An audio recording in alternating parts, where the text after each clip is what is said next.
Assalamu alaikum, everyone.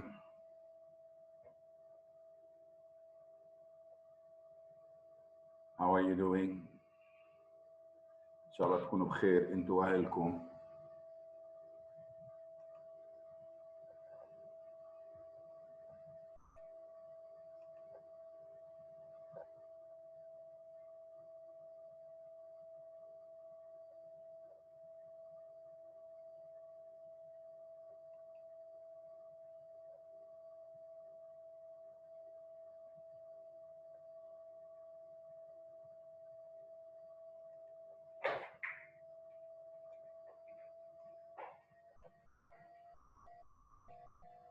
We will wait a couple of minutes till the others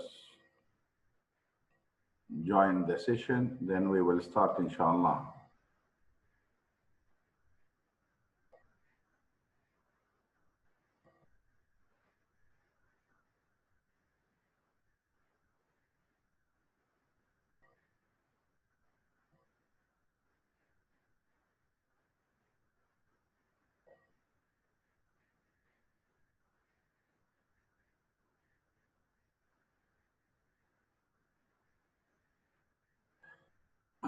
Well,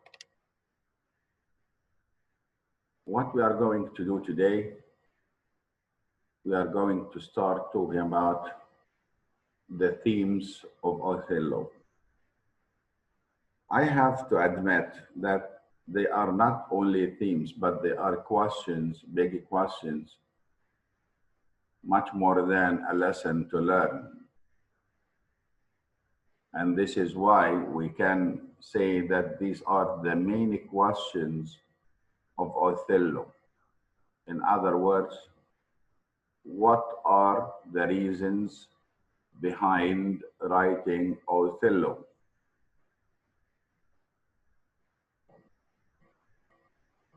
Already I uploaded the presentation.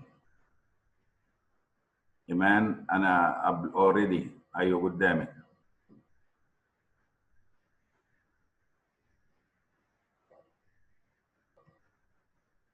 Okay, this is what we did last time, and this is what we are going to start today.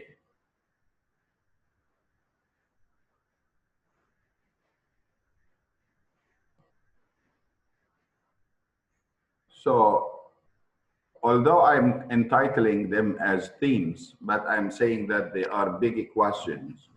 They are not simple lessons to learn, but they are philosophical questions. And this answers the question, these are the reasons behind writing Othello.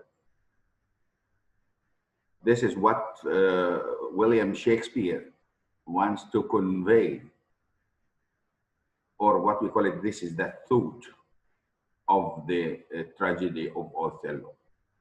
First of all, a very big question, philosophical question, which is the nature of evil.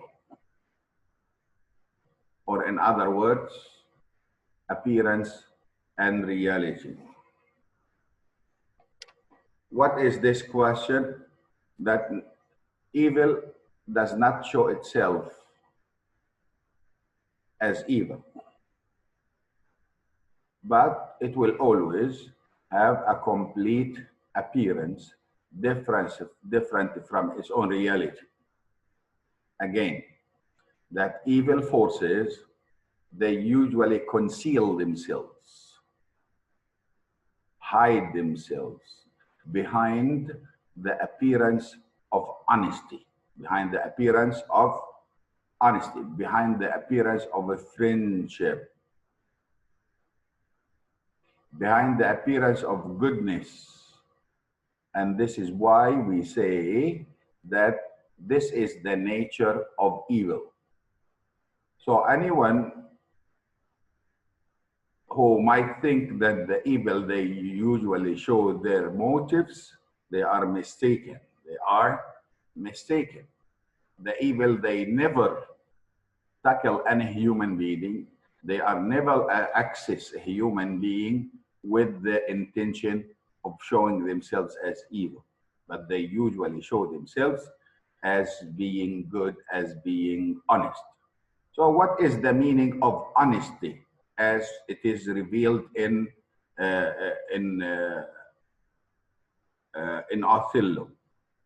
So the meaning of honesty here, right, is something related to the character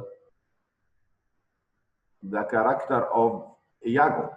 So we find that the word honesty was mentioned 15 times as a description for Iago.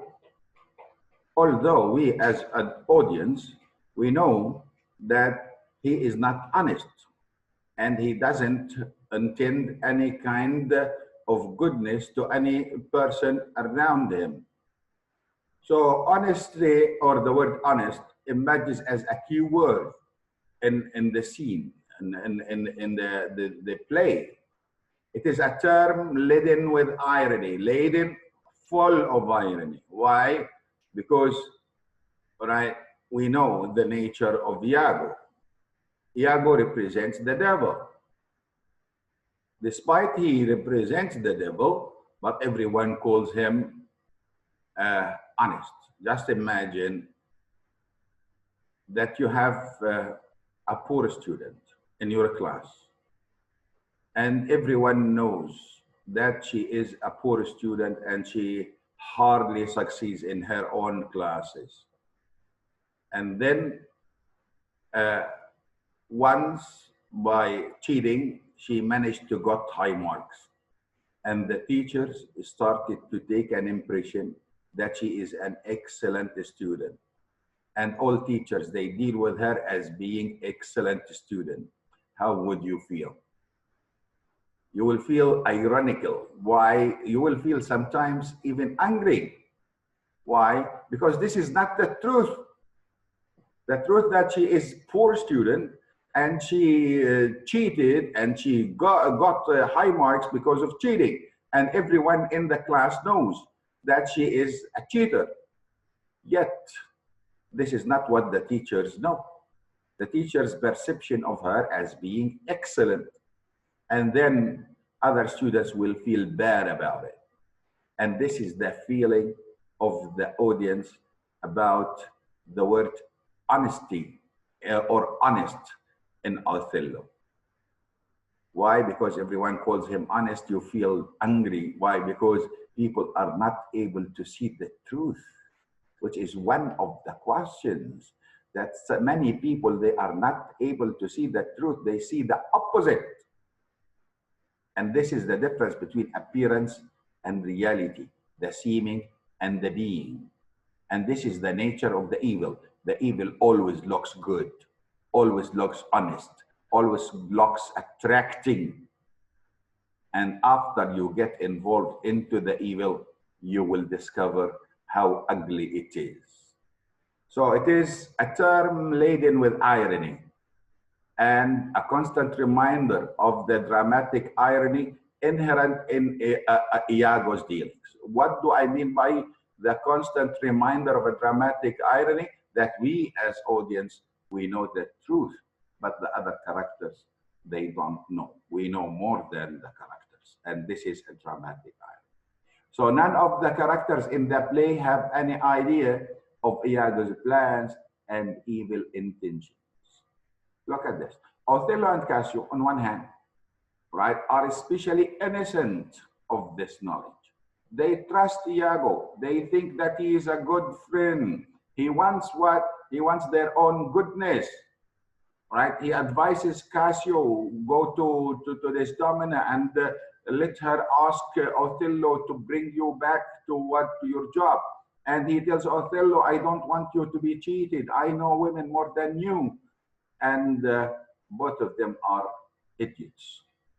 The audience knows exactly what Iago is up to.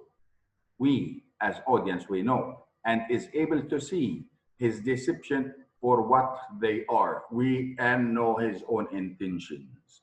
And this is the dramatic irony. Iago's words also interest the audience because of how much dramatic irony they are laden with. I mean, that Iago's words they usually good words to Othello and Cassio, and he wants their own interest, and he cares about their own good common good. But we laugh as audience because we know, right, that this is what is said. It has two meanings. It has two meanings. It is equivocative. We know that sometimes, as we usually say, حق يراد به باطل. Also, curiosity to find out whether Cassio and Othello will come to know as much as the audience does about Iago's right, deviance. We are curious, and we hope, we raise hopes that Othello and Cassio will know what we know as audience, but they don't until it is too late. Until it is too late. And this is why both of them are goated. They are dealt as being goats. Well, and the word honest draws attention to how Iago's motives are hidden from the characters right on the stage. So the word honest is a proof that they don't know that. They don't know that. Come back to the second analysis, right?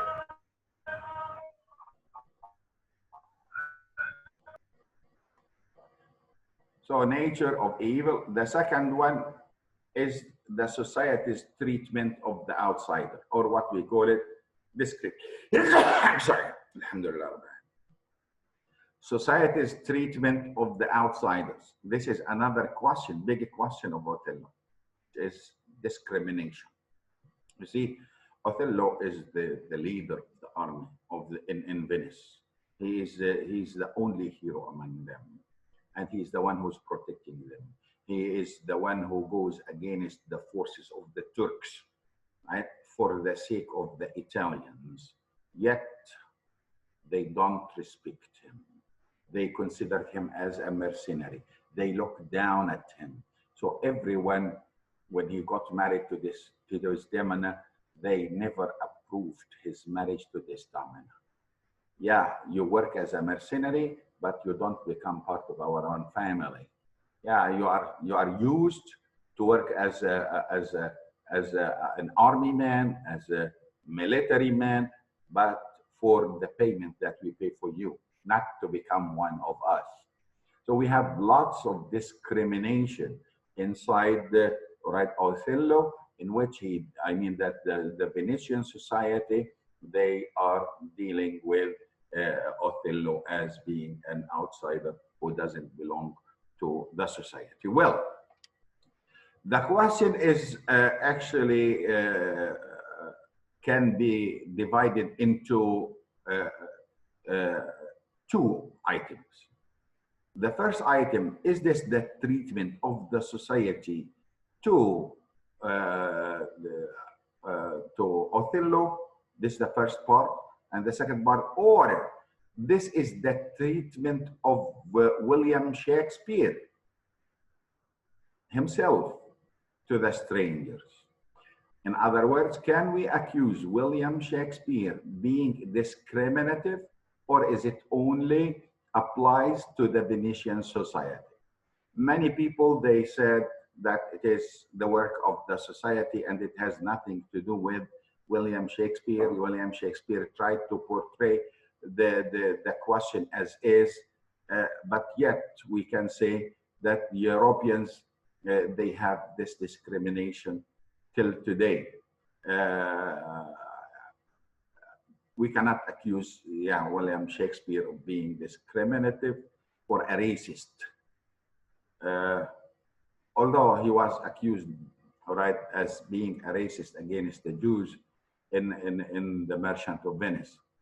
But here we cannot accuse him as being a racist because he is actually reflecting the society's attitude. So one of the second important question in Othello is discrimination, or the treatment of outsiders. انا شايف البارتيسيبنتس عندي 41 بارتيسيبنتس. باي ذا واي انا باخذ حضور وغياب، يعني بعمل سكرين شوت لكل اللي حاضرين عندي. اوكي، وانتم عارفين هالايام التقييم ما فيش، يعني الحضور والغياب ضروري جدا بالنسبه لي. فان شاء الله يعني اللي بيحضروا معايا، مش كل واحد زي ما قالت الجامعه حيعدي. لسه في عندنا، هتكلم في نهايه المحاضره كيف احنا هناخد باس او ما ناخدش باس. يعني في ناس كثير عندي ولا شفتش اسمائهم ولا شفتش اشكالهم. اللي مسجل عندي 80 طالبه او 70 طالبه عفوا، لكن اللي بيحضر عندي 40 42، يعني في عندي ابو حوالي 30 شخص مش عارف وين هم. هذول اذا بيعتقد انهم ياخذوا باس هيك بسهوله بكونوا غلطانين. لسه يعني في متطلبات للباس، يعني معطينا الشؤون الاكاديميه كل الحريه بانه نعمل باس او مش باس بناء على ايش؟ حضور المحاضرات، على بناء على الريسبونسز اللي هتعملوها، او هعملكم كمان على الموديل كمان امتحان. فلسه احنا في اول القصه. فاللي بده يكمل معايا كان بها، بكمل معايا بياخذ باس، بيكملش معايا وبحل كل شيء مش حياخذ باس. Well, okay. The third question, if we come, it is the question of jealousy. Right. Jealousy is described inside Othello as a green-eyed monster. A green-eyed monster. And a monster with the green eyes. Beautiful monster. What do you think he really means? William Shakespeare, when he describes jealousy as a green-eyed monster. If anyone would like to answer, you can unmute on yourself and answer.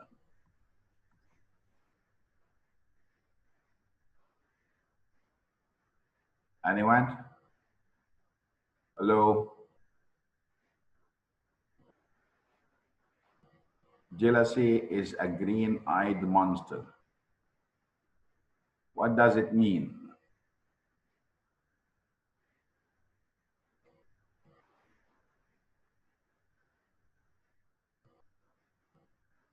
Well, okay, I'm going to unmute all to listen to you for a moment. Okay. Do you have any answer for what's the meaning of jealousy as a green-eyed monster? Batul Matar?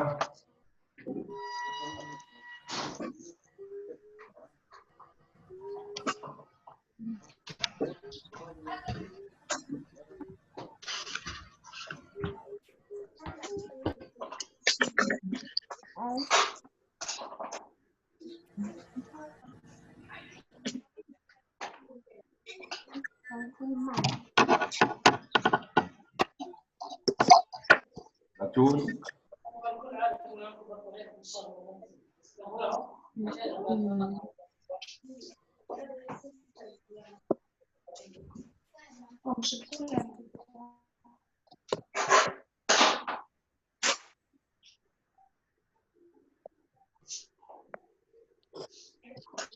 Okay.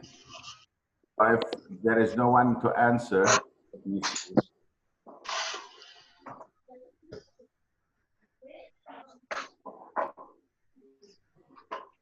and off.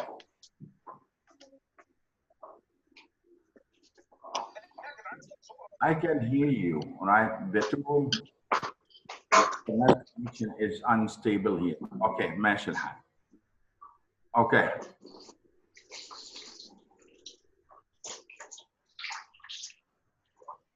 Well, let me continue, all right? That jealousy, if it is reasonable jealousy, is something beautiful, something that nourishes love. This is the meaning of green-eyed jealousy, monster. But if it exceeds the limits, If jealousy exceeds the limits, it means that it becomes a monster. It becomes a monster that it has a destructive power, But sometimes people might,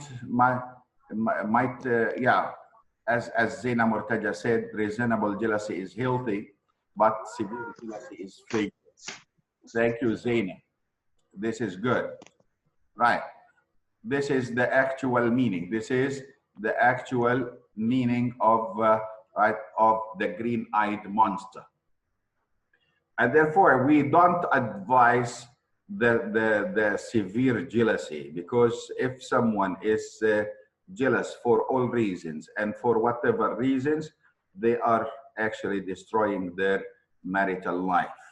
You have to understand that, yeah, jealousy sometimes is good, but you must be reasonable about this. This is a good lesson.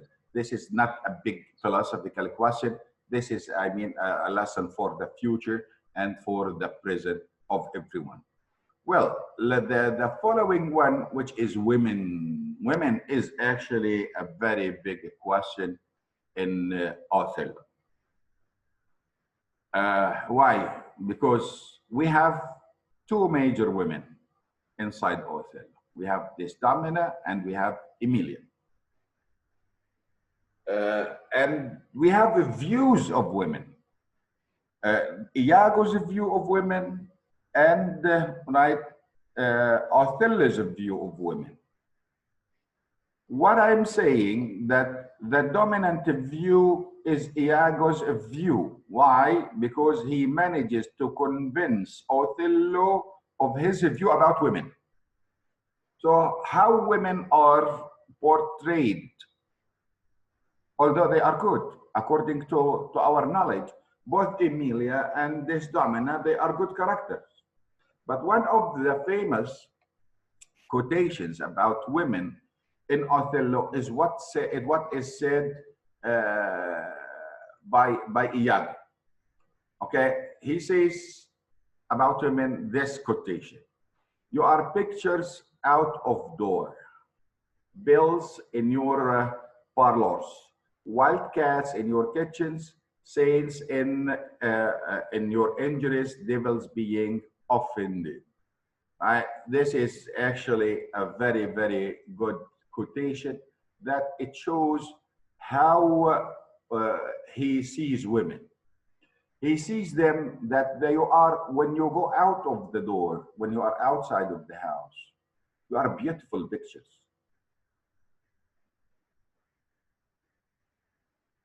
That you look very beautiful, that women, they look very beautiful, they look very appealing, something behind the imagination of any human being.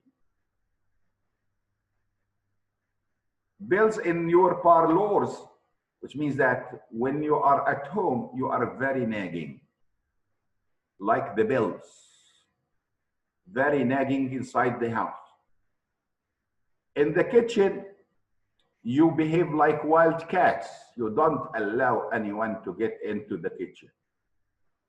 And when you complain, you behave like saints. You look like saints in your injuries, that you look like saints, while actually you are like the devils if anyone offends you.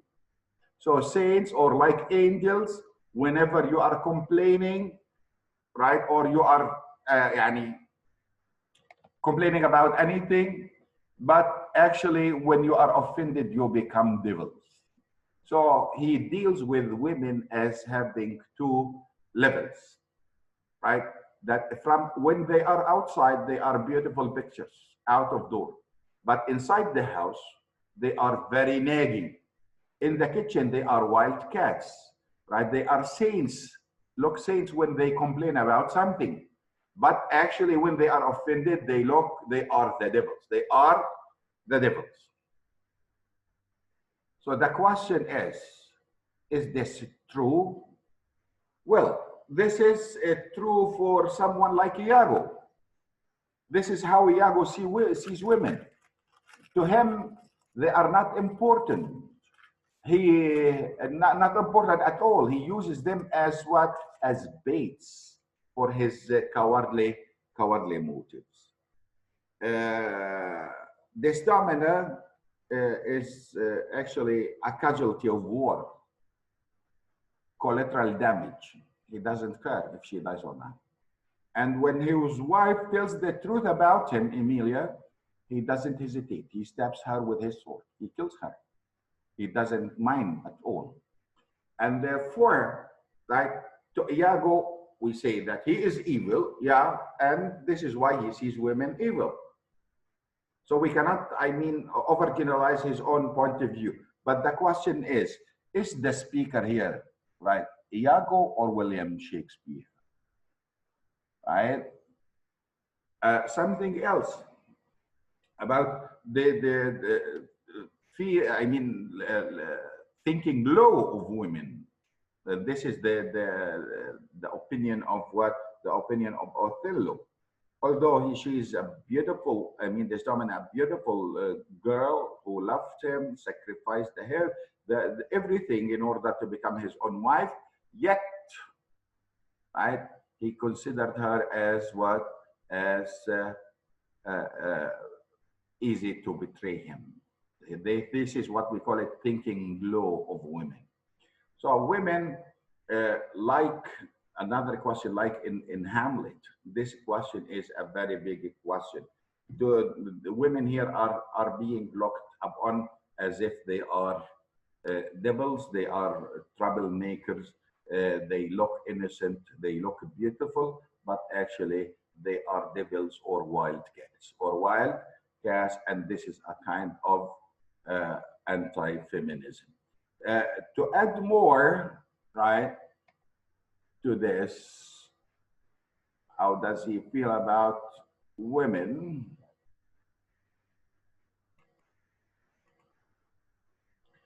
Okay, so though Iago is married, he does not have a favorable or an impression of women as Cassio does. Cassio always praised women. He praised Desdemona as being an angel. He praised her as being good, the best woman he has ever known. Yeah, but this is not the opinion of Iago. Although she is good, but the devil always sees people as himself. Women are wild cats in the kitchen, saints in the injurious devils being offended. But he even declares another quotation about women. Iago, what does he say? He says, rise to play and go to bed to work. This is very low opinion of what? Of Iago of women. Iago's perception of women as deceptive, dominating, and lusty colors, the way he portrays both Emilia and Desdemona, both of them, although we know both of them are good. Desdemona exceedingly so, yet he is able to convince other men that they are anything but what they are. Desdemona is very good. Everyone knows that she is very good, but he was able to convince, right, Othello that she is not that good. Why? Because, right, the devil has a very convincing power. So this is another question of Othello.